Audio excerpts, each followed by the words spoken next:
You haven't seen an issue in their usability or their... So are you saying it was a strategy to make the phone irreparable? Yes. Yeah, the system relies on you using something, throwing it away, and buying the next thing. When really, your phone doesn't need all that much to do its job. Make phone calls, make text messages. Nowadays, it's nice to be able to search something up on the fly. A camera is nice. But all these little conveniences, they've used it to just track your entire life. Because the GPS is a double-edged sword. It gives you access to Google Maps, Apple Maps, Waze, whatever. They just use your location the entire time the phone is on to track you.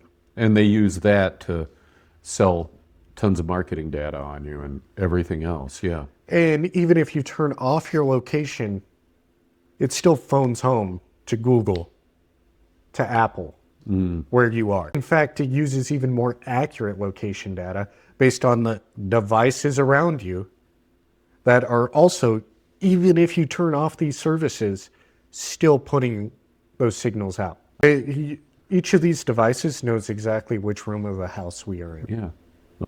Yeah. Which is nuts. Why do they need that? Yeah, they don't need that. They don't need that. Yeah. Nobody needs that. I should have just paid for the phone, and now the phone's mine. Yeah, and if you want to talk about, for example, like a ticket app, an app you use to buy tickets. Why does it need my location? Why does it need access to the camera? I'm already paying for the tickets, and they're already taking a cut. So why is it so essential?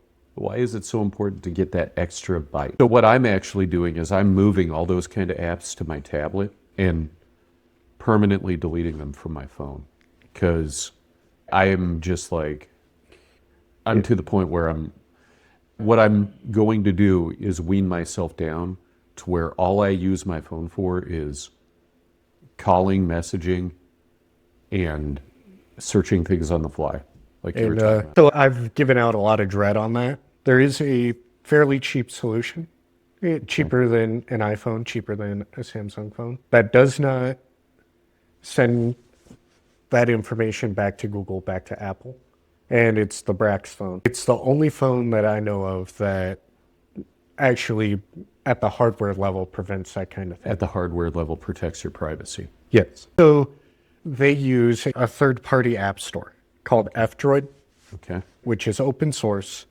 And it tells you when you go to an app in F-Droid, it'll tell you whether it's proprietary technology or open source technology.